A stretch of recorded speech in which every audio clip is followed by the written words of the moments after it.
자, 오늘 이야기할 주제는 방사선 유전체학입니다. 이름만 들으면 좀 어렵죠? 근데 이게 암 치료의 미래를 바꿀 수도 있다는 얘기도 있고, 아직 멀었다, 그냥 과대 광고다, 이런 얘기도 있어요. 과연 진실은 뭘까요? 오늘 저랑 같이 그 속을 한번 들여다보시죠. 여러분, 이런 경우 주변에서 들어보셨을 거예요. 똑같은 암, 똑같은 치료인데 누구는 정말 드라마틱하게 낫고 누구는 전혀 효과가 없는 거예요. 대체 왜 이런 일이 벌어지는 걸까요? 왜 이렇게 예측이 안 될까요? 바로 이 답답한 질문에서부터 오늘 이야기는 시작됩니다. 바로 그 해답이 될 수도 있는 게 오늘 주제인 방사선 유전체학입니다. 이게 뭐냐면 아주 쉽게 말해서요. 우리가 CT나 MRI로 보는 종양의 겉모습이랑 그 안에 숨어있는 유전자 정보라는 속사정을 연결시켜서 보는 거예요. 그러니까 겉과 속을 함께 보면서 종양의 정체를 파악하는 거죠. 훨씬 더 깊이 있게 환자 한 사람 한 사람에 맞춰서요. 자, 그럼 이 방사선 유전체학이 우리에게 어떤 미래를 약속하는지 그 희망적인 이야기부터 한번 들어볼까요? 미시간 대학의 한 전문가가 한 말인데 이게 정말 핵심을 꿰뚫어요. 딱 맞는 환자에게 딱 맞는 치료를 하자. 이게 바로 정밀의학, 개인 맞춤 치유 아니겠어요? 모두에게 똑같은 약을 주는 게 아니라 바로 당신 한 사람만을 위한 최적의 치료법을 찾아내자는 겁니다. 이게 바로 궁극적인 목표인 거죠. 이게 바로 방사선 유전체학이 꿈꾸는 이상적인 시나리오예요. 한번 상상해보세요. 병원에 가서 일단 종양 사진을 찍어요. 그리고 동시에 유전자 검사도 하죠. 그러면 컴퓨터가 이 영상 데이터랑 유전자 데이터를 싹 합쳐서 분석해요. 그리고는 이 환자에게는 바로 이 치료법이 가장 효과적일 겁니다. 하고 딱 맞춤형 답을 내놓는 거예요. 와, 진짜 영화 같죠?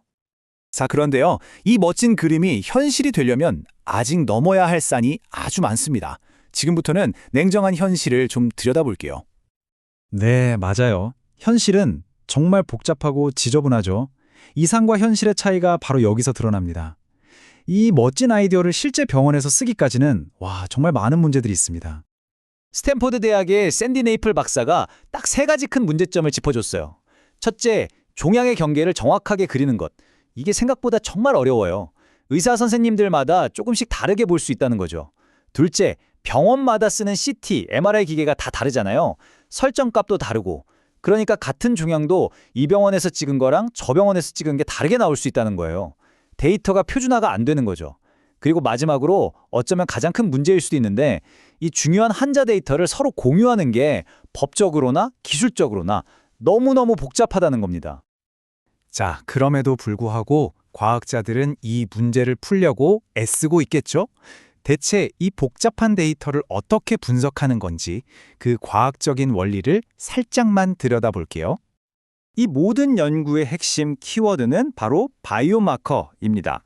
생체 지표라고도 하는데 쉽게 말해서 우리 몸이 보내는 신호나 단서라고 생각하시면 돼요. 이 수많은 데이터 속에서 보물찾기처럼 질병의 상태나 어떤 약이 잘 들을지를 알려주는 결정적인 신호를 찾아내는 거죠. 근데 이 바이오마커에도 두 종류가 있어요. 이게 진짜 중요합니다. 하나는 예후 바이오마커. 이건 그냥 치료랑 상관없이 이 병이 앞으로 어떻게 될 것 같다를 알려주는 거예요. 근데 더 중요한 건 바로 예측 바이오마커예요. 이건 이 환자한테 A라는 약을 쓰면 효과가 있을까 없을까를 콕 집어서 알려주는 신호죠.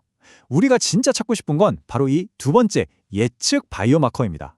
이게 있어야 진짜 개인 맞춤 치료가 가능해지니까요. 그런데 말이죠.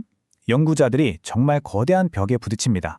통계학 하는 사람들은 이걸 P가 N보다 훨씬 크다 문제, 즉 PGGN 문제라고 불러요. 이게 대체 무슨 소리일까요? 여기서 P는 우리가 분석해야 할 변수, 즉 데이터의 종류를 말해요. 유전자 정보, 영상 정보. 이걸 다 합치면 변수가 무려 100만 개가 넘어가요. 상상도 안 가는 숫자죠. 그런데 N, 즉 연구에 사용되는 환자 데이터 수는 많아야 고작 수백 명 수준이에요. 자, 생각해보세요. 100만 가지가 넘는 질문이 있는데 대답해 줄 사람은 수백 명밖에 없는 거예요. 이러면 어떤 게 진짜 의미 있는 답인지 찾아낼 수가 없겠죠? 이건 사막에서 바늘 찾기보다 더 어려운 일입니다. 자, 그럼 이 말도 안 되는 문제를 과학자들은 어떻게 풀려고 하고 있을까요? 다행히도 방법이 있습니다. 그 해법을 한번 보시죠. 정답은 의외로 간단합니다. 바로 뭉치는 것이죠.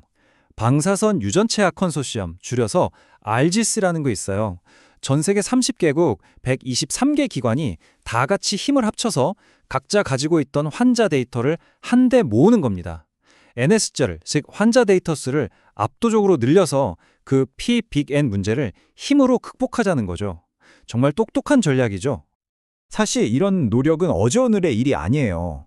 이 타임라인을 보시면 치료 효과를 예측하려는 시도는 무려 1940년대부터 시작됐어요. 정말 긴 역사죠. 그러니까 이 방사선 유전체학이라는 건 하늘에서 뚝 떨어진 게 아니라 수십 년에 걸친 과학의 발전이 쌓이고 쌓여서 도달한 바로 지금 이 시대의 최전선에 있는 기술인 셈입니다. 결국 오늘의 핵심은 이겁니다. 이게 희망이냐 과대 광고냐 이 논쟁에서 사실 양쪽 다 이 기술이 중요하다는 것 자체는 인정해요. 다만 한쪽은 미래는 밝지만 아직 멀었다고 하는 거고 다른 쪽은 우리가 힘을 합치면 그 미래를 더 빨리 당겨올 수 있다고 말하는 거죠. 진짜 질문은 이게 될까 안 될까가 아니라 어떻게 그리고 얼마나 빨리 이걸 현실로 만들 것인가 하는 겁니다. 자, 마지막으로 여러분께 이 질문을 한번 드리고 싶어요. 머지않은 미래에 병원에서 의사가 여러분의 암 진단명뿐만 아니라 여러분의 DNA 정보를 보면서 당신에게는 이 치료법이 가장 좋겠습니다 라고 말하는 날이 올까요? 오늘 이야기한 이 복잡한 과학이 결국 우리 한 사람 한 사람의 미래와 어떻게 만나게 될지 한 번쯤 생각해 보시면 좋겠습니다.